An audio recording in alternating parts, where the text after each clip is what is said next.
All right. Hey, everybody, this is Teddy Burris, and I got my friend Steve Miller on with me. A couple of days ago, Steve and I had a conversation where he brought up a few ideas about job seekers and some of the things that job seekers could do.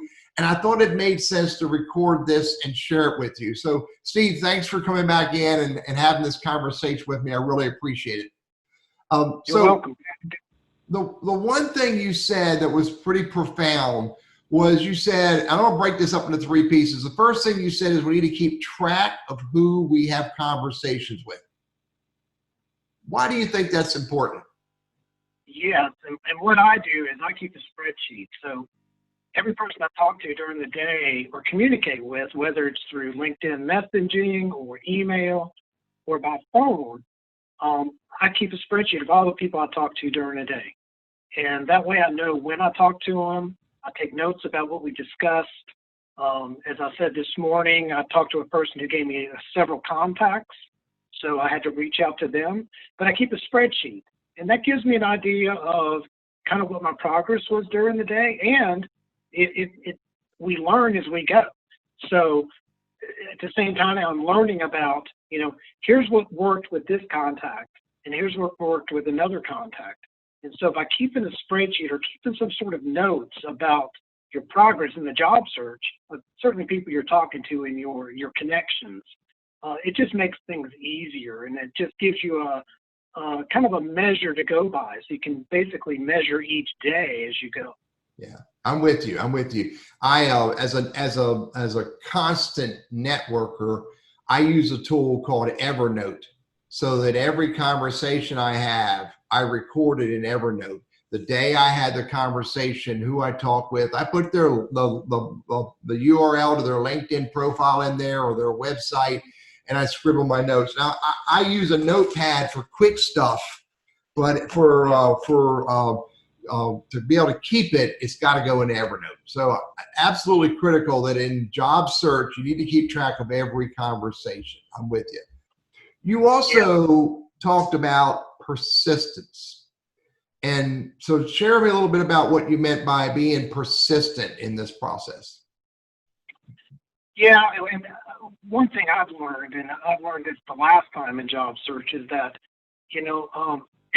everybody's busy. You and I are busy. We're all busy because we all have different things we want to get done during the day. And keep in mind that a lot of the people that you're connecting with are employed.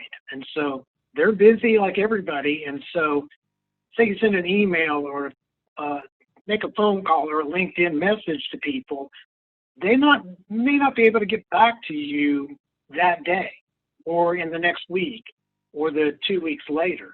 And so one nice thing about keeping a record of the people that you speak with is you can go back and say, I contacted Randy 2 weeks ago and I haven't heard from him. So be persistent and circle back, because what I've found is people don't intend to ignore you. They're just busy. They've got their own things going on. And so when you circle back a couple weeks later in a different way, so say you emailed them one time, maybe you give them a call the next time and say, hey, I just wanted to circle back to you and see if we might have the opportunity to have a short discussion about the area and companies that you might work with.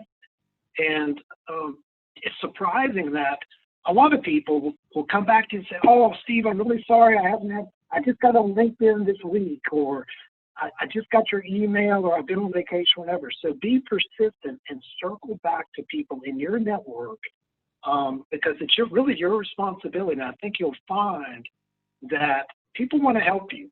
You just have to be persistent. I don't think it's, some people would say, well, I don't want to bug people, or I don't want to, circling back and being persistent is not really bugging the person, because hopefully, and we're both big on establishing quality relationships, it's part of your relationship building. And to circle back with someone and say, hey, I'm sorry we haven't been able to hook up. Just wanted to reach out to you today and see if we might have an opportunity to maybe have a short conversation next week. I think people want you to do that. I mean, keep in mind, in the job search, you have to separate like I'm a digital marketing guy. Well, right now I'm a job searcher, and the skill set for job searching is different than what my profession is. And so you're out there selling yourself, and you have to start thinking about some of those concepts, Teddy, that I know you share with some of your clients is what you have to do. And so just circling back and being sincere about it is really important in my mind. Yeah, I'm with you. I have a philosophy that I'll reach out to someone 3, maybe 4 times. You know, after our first message, you know, then I'm going to email you or call you or text you or LinkedIn message you. And then the next time I'll do something different. I may do a 4th one. One of the things that I've discovered helps make it easier for that reach back or circle back activity is for me to say to you up front, Steve, this is a great conversation. I really want to continue it. I really want to figure out a way to move this forward. Would you be good if I reach out to you in a week or 2? So that you know up front to expect me in a week, or you might come back and say, Teddy, don't call me until July 15th. I'm going to put it on my calendar to call you like July 15th. My calendar is populated with lots of little spots. Call this person, follow this person. And what's really impactful about that is because they're expecting the call, because they know I put it on my calendar to do it. More often than not, it's a very friendly, polite conversation. It may not move forward today when I call them. They may have to say, Teddy, not yet. But they are expecting me to call them because I told them I would on this day in the future. So I'm with you. Persistence without bugging. So you talked about this a little bit. Not everyone can or will help you. And I think it's important to understand that.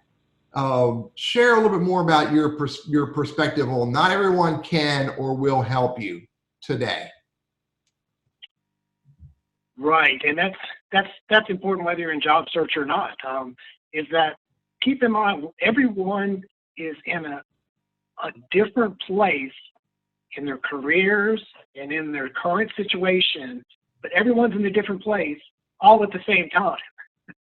So if I were not job searching right now, I may not have time to talk to Teddy Burris and talk about careers and help you. But since I'm in job search, I hope, as you know, I want to try to help you and help others in job search, because right now that's where I am.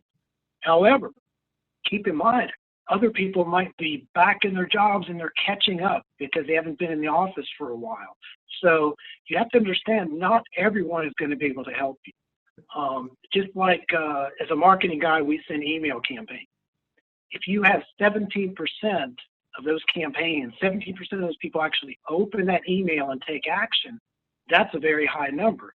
So think about if you reach out to 50 people, if 20 of those people get back in touch with you and you have a meaningful conversation that leads you in a positive direction in your job search, that is a win.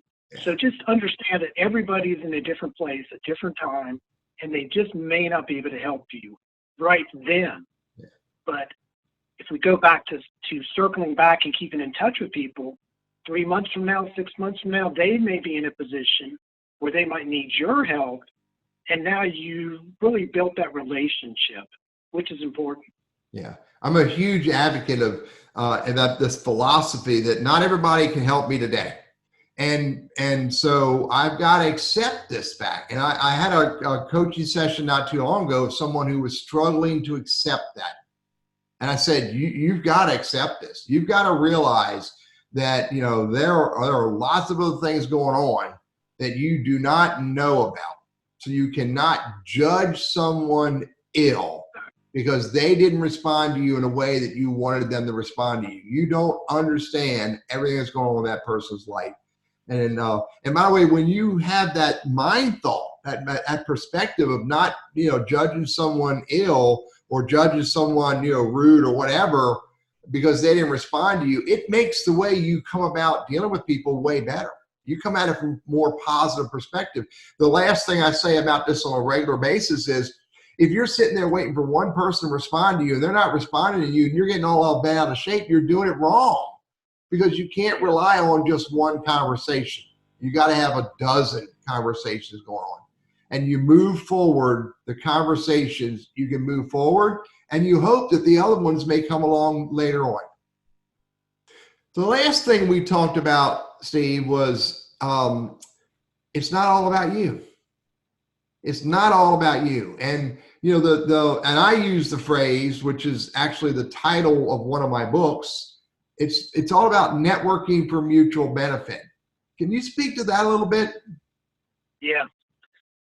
Yeah, and it's hard to learn, I think, because job seekers, and this is the third time I've been in a job search here in the Triad. When you're in a job search, you're thinking about everything else, about just getting a job, and it's all about you.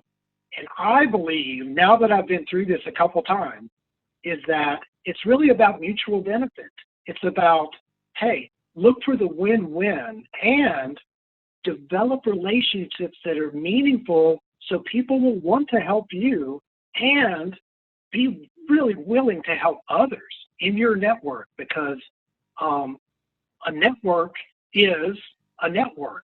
So I might know 100 people, those 100 people know 100 people, and the whole process of developing these relationships is really for mutual benefit. Think about things that you've done in your job. You're not going to do something unless there's some benefit to either you or your company. So when you're given a task by your company, and you need an outside contractor, who are you going to go to? You might consider an agency. Oh, that's an agency that I worked with when I was in my job search, and I got to know some of their people. Great company, let's call them. Or in your case, Teddy, I know, and I still know people now. Hey, I've got a friend who's between jobs. You need to talk to Teddy Burris. He's well connected. He understands, LinkedIn. He understands the job search process. So this networking is more than networking.